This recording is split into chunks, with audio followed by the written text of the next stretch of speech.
कर्नाटक के पूर्व डीजीपी की उनकी पत्नी द्वारा ही हत्या कर दी गई है। ऐसा आरोप है बेटे का कि मां ने ही पिताजी का कत्ल किया है। अब कर्नाटक के पूर्व डीजीपी की हत्या मामले में हर रोज नए खुलासे हो रहे हैं। एक बार फिर से बड़ा खुलासा हुआ है। खबर है कि पत्नी ने पहले गूगल पर सर्च किया कि हत्या कैसे करते हैं। इसके साथ ये भी खुलासा हुआ है कि ये बहुत पहले से ही प्लानिंग कर रही थी। पूरी खबर क्या है हम आपको विस्तार से बताते हैं। कर्नाटक के पूर्व डीजीपी ओम प्रकाश के मर्डर की प्लानिंग कब से पत्नी पल्लवी कर रही थी और कहां से हत्याकांड का तरीका सीखा, इसको लेकर पुलिस सूत्रों से कई खुलासे हुए हैं।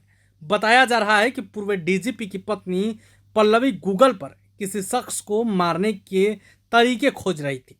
पुलिस सूत्रों से मिली जानकारी के अनुसार पूर्व डीजीपी की पत्नी पल्लवी गूगल हिस्ट्री पर मिला है कि अगर किसी शख्स की गर्दन के पास की नसों पर कहां वार किया जाए तो वह मर जाएगा।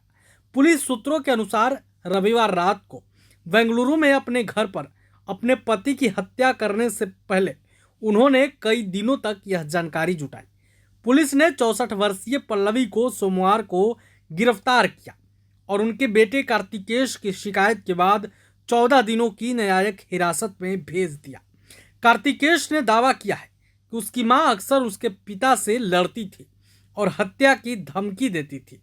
अब इस मामले की जांच बेंगलुरु की सेंट्रल क्राइम ब्रांच यानी सीसीबी कर रही है। पल्लवी के फोन से क्या क्या मिला है इसको लेकर भी कई खुलासे हुए हैं।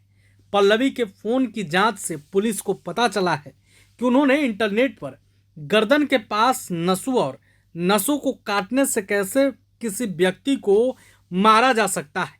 उनके डिवाइस की सर्च हिस्ट्री में 5 दिनों तक इसी तरह के गूगल सर्च दिखे हैं। यह भी पता चला है कि पल्लवी के स्किजोफ्रेनिया का इलाज भी चल रहा था।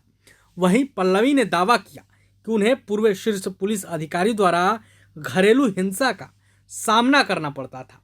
सोमवार रात को अदालत से जेल ले जाते समय उन्होंने मीडिया के सवालों का सामना करते हुए बार बार घरेलू हिंसा शब्द को दोहराया था। हत्या के बाद पल्लवी ने अपनी दोस्त को फोन भी किया था। फोन करके उसने कहा कि मैंने एक राक्षस को मार दिया। आपको बता दें कि 68 वर्षीय पूर्व पुलिस प्रमुख 1981 बैच के आईपीएस अधिकारी जो मूल रूप से बिहार के थे, उनका शव उनके 3 मंजिला घर के ग्राउंड फ्लोर पर खून से लथपथ पाया गया। प्रारंभिक जांच के अनुसार एक घरेलू विवाद हिंसक हो गया जब पल्लवी ने कथित तौर पर प्रकाश के चेहरे पर मिर्च पाउडर फेंका। दर्द से जूझते हुए उन्होंने कथित तौर पर उन्हें कई बार चाकू मारा, जिससे उनकी मौके पर ही मौत हो गई थी। घटना के बाद पल्लवी ने कथित तौर पर एक दोस्त को वीडियो कॉल किया, जिसमें उन्होंने कहा कि मैंने एक राक्षस को मार दिया। कार्तिकेश ने दावा किया है कि उनकी मां पिछले सप्ताह से उनके पिता को मारने की धमकी दे रही थी। उन्होंने बताया कि इन धमकियों के कारण उनके पिता अस्थायी रूप से अपनी बहन के घर चले गए थे। बेटे ने आगे आरोप लगाया कि घटना से 2 दिन पहले उनकी छोटी बहन कृति अपने पिता से मिलने गई थी और उन्हें घर लौटने के लिए मनाया था। हालांकि उनके पिता अनिच्छुक थे। उनकी इच्छा नहीं थी, फिर भी रविवार को शाम करीब 5 बजे जब कार्तिकेश कर्नाटक गोल्फ एसोसिएशन में थे, एक पड़ोसी ने उन्हें फोन करके बताया कि उनके पिता ग्राउंड फ्लोर पर अचेत पड़े हुए हैं। उन्होंने पुलिस को बताया कि पल्लवी और कृति दोनों अक्सर उनके पिता से बहस करती थी और उन्होंने दोनों पर हत्या में शामिल होने का संदेह जताया है।